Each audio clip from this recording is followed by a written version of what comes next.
Hey guys, what's up? My name is Juan. I'm just one reader, and to start the year off, I'm going to do the year-end Superlatives book tag, which was created by Olive from A Book Olive. You should subscribe to her channel in case you already haven't. And yeah, let's just go ahead and do it. I apologize because I'm going to be reading all the questions from my phone. The first question is most likely to be in the movies, the book that you read in 2016 that would make the best movie. And I chose Arcadia by Ian Pierce for this one. I thought this book was really interesting in terms of the structure and the narratives. It's basically a bunch, I think 9 or 10 interwoven narratives, and I didn't particularly enjoy the book itself. I enjoyed some elements of it, and I thought it was a really interesting novel in that way, but I think as a movie, it would be maybe some kind of Cloud Atlas type of movie, and I would really love to see how they do it. Question 2 is biggest drama queen or king. What is the most overly dramatic book or character that you read in 2016? And so for this one, I'm going to choose The Labyrinth of Spirits, El Laberinto de los Espíritus. This is the fourth book and the last installment to the series by Carlos Ruiz Zafón, who is a very famous and renowned Spanish writer, and this is the last book in his series, The Cemetery of Forgotten Books. Now, I am still halfway through this book. It's 900 freaking pages long, but I did start reading it in December 2016, so I'm counting it for this book tag. And the most dramatic character has to be Fermín Romero de Torres. He is one of my favorite characters of all time, and he is just a delicious aspect to these novels that I have enjoyed so much. Question 3 is Best Dressed, which is the book with the best cover. And a cover that I have always been very fond of is A Guide to Being Born by Ramona Oswald. I think the artwork is stunning.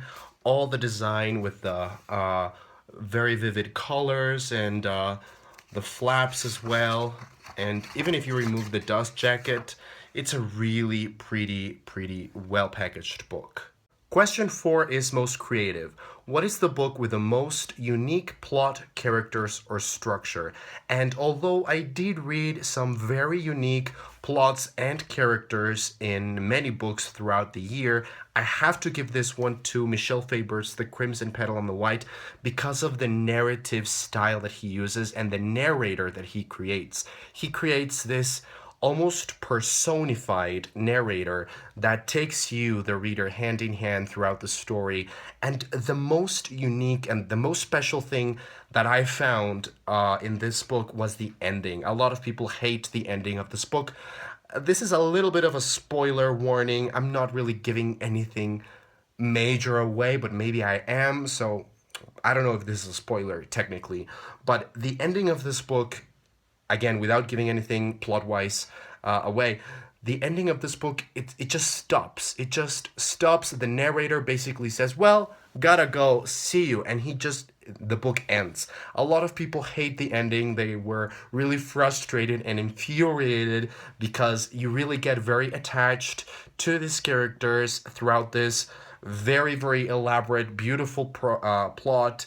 And this book is really long, so you really get invested in everything, in the world and the characters, and then at the end, he just stops writing. So it's really infuriating, but I thought it was excellent. I thought it was so thought-provoking and just so unique. Question 5 is most popular.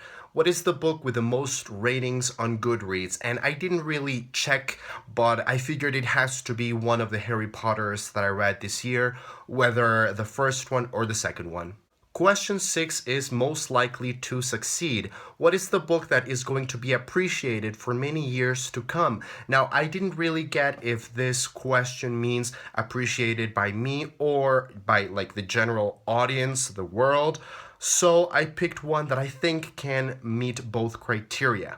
And that is none other than Swamplandia by Karen Russell. I've always said, and I still think it's true, that this is going to be a next American classic. It's such a beautifully written book. It's so special and so absolutely unique that there's no way that this book won't make it into history.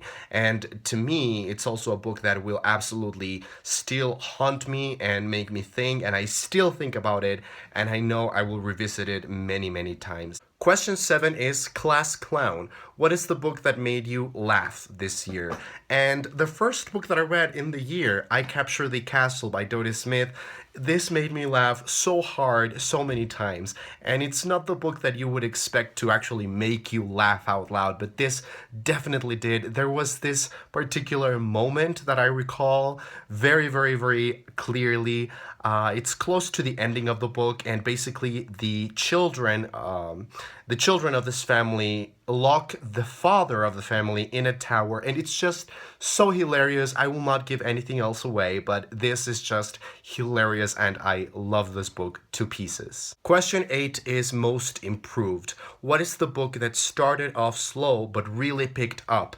And this one, I'm actually going to give it to my favorite book of 2016, which was 10th of December by George Saunders. Now, although this book means perfection to me, I do remember reading the first story in this collection and feeling completely out of sorts and really nervous and discomfited because what George Saunders does in pretty much every story is he just tosses you in a random situation, and he doesn't really give you any information whatsoever to work with, so you have to start making sense of everything as you read on, which is a weird feeling, but if you're up for it and you just let yourself go, this is a wonderful ride. So I guess I picked this one for this category because every story was like opening not just a new story or a new book, but entering a new world and just having to start from scratch.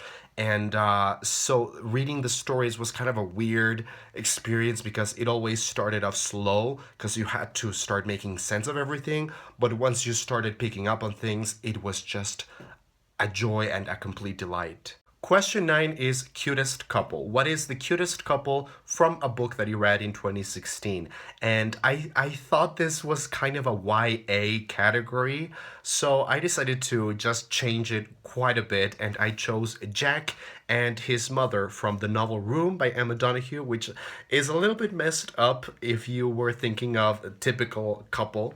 But yeah, Jack and Ma are such an unusual, interesting, fascinating couple of characters, and I loved Room. This was such a big part of my year in 2016. I ended up writing a very important dissertation paper for my psychoanalytical training based on this novel and its movie adaptation. They are both sensational. I could not recommend both of them enough.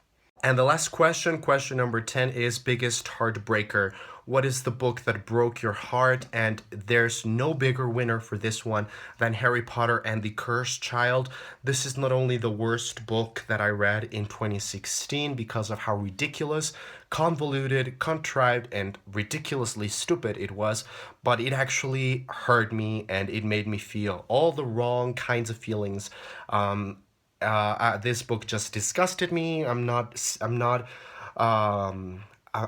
really satisfied with the experience. I wish I could go back in time and just erase the experience of having read it completely from my brain because nothing good came out of this.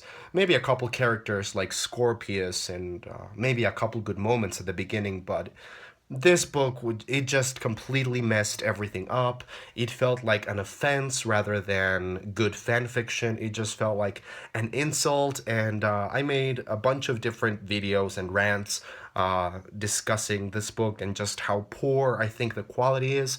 So I'm not gonna say a lot more. I just don't think this should even be a thing. And at first, I thought maybe the theater adaptation would be good, but I'm not sure I would spend $200 watching a story that is, well, crap.